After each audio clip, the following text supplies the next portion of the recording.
Hello and welcome प्यारे बच्चों, कैसे हो सारे। मैं असीम भारद्वाज स्वागत करता हूं आप सभी का संसारम पे।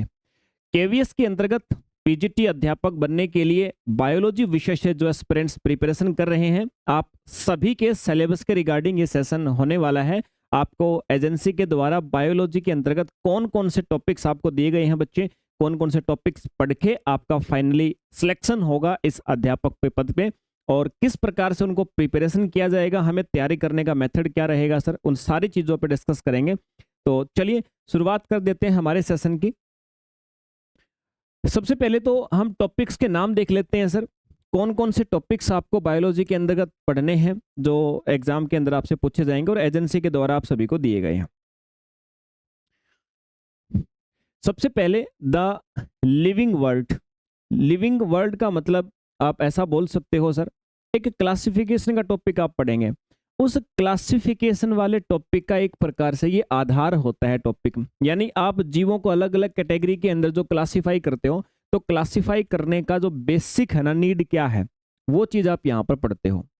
फिर उसके बाद ये बायोलॉजिकल क्लासिफिकेशन या टेक्सोनॉमी के नाम से जिस चैप्टर को जानते हो, ये कमीशन ने आपको दिया गया पूरा पढ़ने के लिए। फिर जब क्लासिफिकेशन आपने कर लिया तो प्लांट किंगडम अलग से है, एनिमल अलग से है, फंजाई अलग से है, तो उनमें से स्पेशली प्लांट किंगडम और उसके कैरेक्टर्स को अलग से पढ़ना है। फिर एक टॉपिक आपने डिटेल में एनिमल किंगडम को पढ़ना है सर। और ये टॉपिक ऐसा नहीं कि सर आप एक दो घंटे के अंदर कंप्लीट कर लेंगे सर, 10-10 क्लास लग सकती है इनके ऊपर, इतने गहराई से आपको इन सबको पढ़ना पड़ेगा। उसके बाद फिर morphology of flowering plant. Flowering plants मतलब जो पुष्पी पौधे होते हैं, पूरी तरह से डेवलप जो प्लांट है बच्चे, उन डेवलप्ड प्लांट की मॉर्फोलॉजी यानी कि आपको उनकी आकृति विज्ञान को पढ़ना है। फिर एनाटॉमी, फ्लावरिंग प्लांट की एनाटॉमी के बारे में पढ़ना है, यानी कि सर उनकी जो संरचना है, आंतरिक संरचना को पढ़ना है आपने। फिर स्ट्रक्चरल ऑर्गेनाइजेशन इन एनिमल्स। उसके बाद एनिमल्स जो हैं, जंतुओं की शारीरिक संरचना के विषय में पढ़ना है बच्चे। जैसे आपने यहाँ पर एनाटॉमी पढ़ा फ्लावरिंग प्लांट्स के अंतर्गत, वैसे ही हमारे शरीर की भी जो रचना किस प्रकार से हुई है, कौन कौन से ऑर्गेन्स, कौन कौन से सिस्टम हमारी बॉडी के अंदर है, उन सभी को आपने एक एक करके सबको पढ़ना है यहाँ पे। फिर सेल को आपने पढ़ना है। और उसके बाद बायोमोलिक्यूल्स एक टॉपिक आपको दिया गया है। बायोमोलिक्यूल्स यानी कि आप कह सकते हैं जिसमें कार्बोहाइड्रेट्स, प्रोटीन, विटामिन और ये फैट हो गया, मिनरल्स हो गया, इन सब की कंपोजिशन किस प्रकार से, कैसे बॉन्ड इनके बीच में बने होते हैं, हमारी बॉडी के अंदर किस प्रकार से एब्जॉर्ब किए जाते हैं, वो सारी चीजें सर। इसके बाद फिर जो अगला टॉपिक दिया गया है, सेल की डिफरेंट डिफरेंट साइकिल, कब जब सेल आपकी डिवाइड करती है उनको पढ़ना है। फोटोसिंथेसिस पढ़ना है आपने हायर प्लांट्स के अंदर। रेस्पिरेशन की प्रोसेस स्पेशली प्लांट के अंदर पढ़नी है। प्लांट ग्रोथ यानी प्लांट्स के हार्मोन्स वगैरह के बारे में पढ़ना है। प्लांट्स के बाद में फिर आपको एनिमल्स के अंदर ब्रीथिंग यानी रेस्पिरेटरी सिस्टम को पढ़ना है, सर्कुलेटरी सिस्टम को पढ़ना है। उसके बाद में फिर एक्सक्रेटरी सिस्टम को पढ़ना है आपने, और उसके बाद फिर स्केलेटल सिस्टम को भी पढ़ना है। इन सब के बाद में फिर अगला चैप्टर जो दिया गया है आपको, वो सर नर्वस सिस्टम और एंडोक्राइन ग्लैंड्स के बारे में पढ़ना है। यहाँ पर नर्वस सिस्टम पढ़ना है आपको, और उसके बाद जो केमिकल कोऑर्डिनेशन एंड इंटीग्रेशन दिया गया है, यहाँ पर आपको एंडोक्राइन ग्लैंड्स के विषय में पढ़ना है। फिर आपको एक टॉपिक दिया गया sexual reproduction in flowering plants, फिर ह्यूमन रिप्रोडक्शन, और फिर रिप्रोडक्टिव हेल्थ को मेंटेन करने के लिए क्या क्या उपाय हो सकते हैं। फिर इनहेरिटेंस एंड वेरिएशन, या जिसको सामान्यतः आप जेनेटिक्स बोल सकते हो, अनुवांशिकी, मेंडल वगैरह के नियम पढ़ने हैं। और फिर आपको मोलिकुलर बेसिस ऑफ इनहेरिटेंस, मतलब जो हमारे बॉडी के अंदर हमें पेरेंट्स से करैक्टर मिलते हैं, जैसे डीएनए, आरएनए, बहुत सारे पार्टिकल्स होते हैं, मॉलिक्यूल्स होते हैं, उन मॉलिक्यूल्स की संरचना भी आपने पढ़नी है सर। इसके बाद हम जब पहली बार पृथ्वी पे आए थे तब हम कैसे थे, और आज हम में जो ये परिवर्तन होकर के आज एक अलग प्रकार से हमारे शरीर की रचना बन गई है, तो आज ये जो परिवर्तन हुआ है इन इवोल्यूशन, इस उद्विकास के विषय में भी हमें एक कंप्लीट एक चैप्टर यहाँ पे पढ़ना पड़ेगा। इसके बाद फिर आपको दिया गया बायोटेक्नोलॉजी आपने पढ़ना है, और फिर अलग अलग प्रकार के जो ऑर्गेनिजम्स हैं उनकी पॉपुलेशन, जैसे बर्ड्स हैं, बर्ड्स की जनसंख्या घट रही है, तो इन सारे मुद्दों के ऊपर भी आपने डिटेल में बात करनी है सर। फिर आप इकोसिस्टम पढ़ेंगे, और इसके लास्ट में आप पढ़ेंगे बायोडाइवर्सिटी एंड कंजर्वेशन, जैव विविधता और उसके संरक्षण के उपाय। तो भाई सिलेबस आपको ये दिया है, और इस सिलेबस को अगर आपने करना है, आप चाहते हो कि पीजीटी एग्जाम के अंतर्गत जितने भी टॉपिक्स के नाम आपको दिए गए हैं, ये टॉपिक सर आप कंप्लीट कर लें, तो सर कौन सी किताब पढ़ें, क्या रिसोर्स होने चाहिए हमारे पास।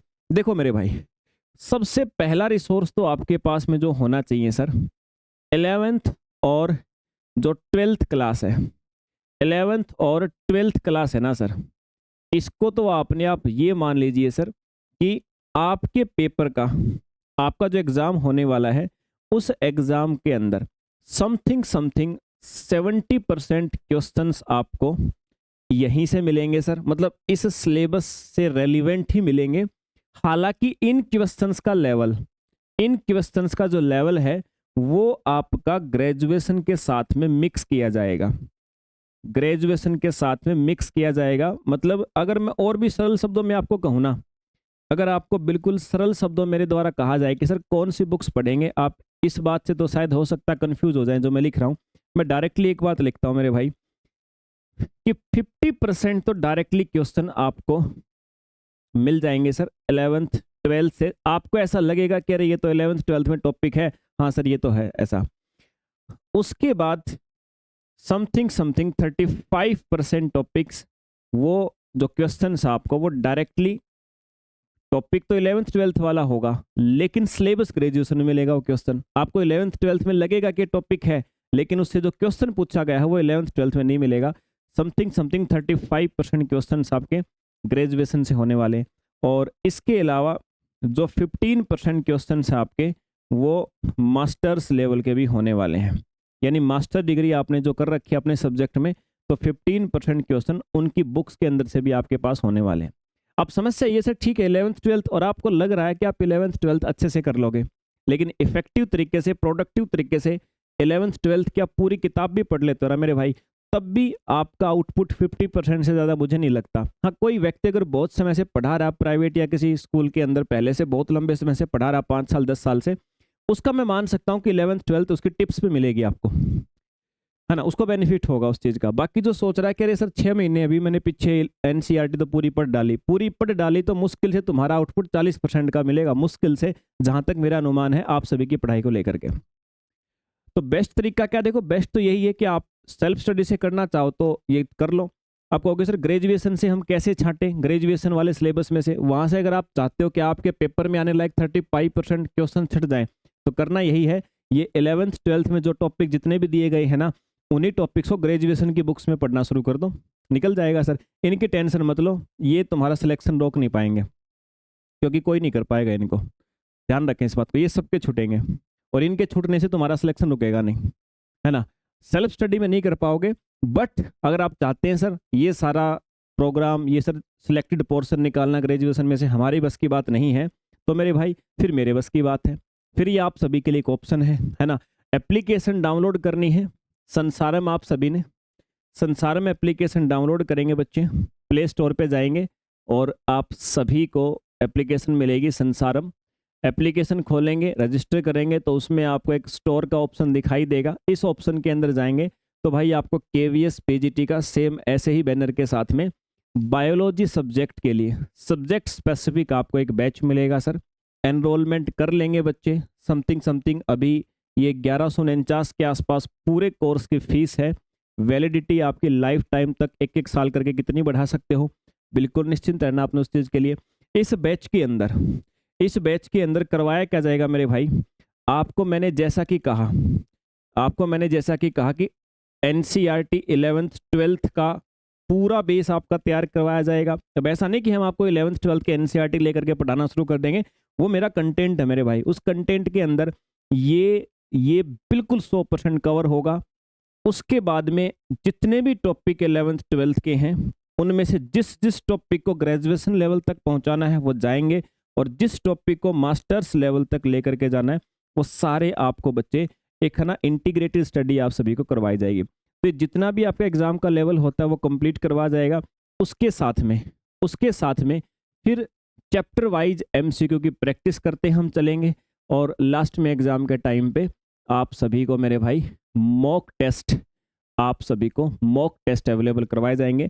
मतलब 3 चीज़ों की रिक्वायरमेंट होती है किसी भी एग्जाम के अंदर सिलेक्शन के लिए, हमें सीखने के लिए कंसेप्ट, आईक्यू बनाने के लिए एमसीक्यू, और उसके बाद जजमेंट के और एग्जाम से पहले प्रैक्टिस करने के लिए सर मॉक टेस्ट भी चाहिए होते हैं। तीनों चीज़ें पूरी डिटेल में। अभी सुनने में आपको टॉपिक का नाम सिर्फ ऐसा लग रहा है कि हाँ सर टैक्सोनॉमी तो हमें आता है, 2-4 घंटे में कर देंगे। मेरे भाई टैक्सोनॉमी जैसे चैप्टर को आपने 15-15, 20-20 घंटे पढ़ना पड़ेगा, तब जा करके आप अपने पीजीटी लेवल पे उन टॉपिक्स को पहुंचा सकते हो। बाकी फिर भी अगर आपको किसी प्रकार का सस्पेंस लगे तो मेरे भाई, जिस बैच के अंदर एनरोल करोगे तो वहाँ पर आपको एक डेमो क्लास भी मिल जाएगा। यूट्यूब के ऊपर भी बहुत सारे डेमो क्लास आपको पीजीटी लेवल पे मैंने दूसरे बैच में अभी कुछ पढ़ाया भी है, तो आप वहाँ पर ले सकते हो। और इसके लिए तो आपको डेमो क्लास, आप बैच में जाओगे तो बैच के अंदर आप सभी को मिल जाएगी। तो चलिए बच्चे, उम्मीद करता हूँ बात आप सभी को समझ में आई होगी। तो मिलते हैं दोबारा से किसी सेशन में। जय हिंद भाई।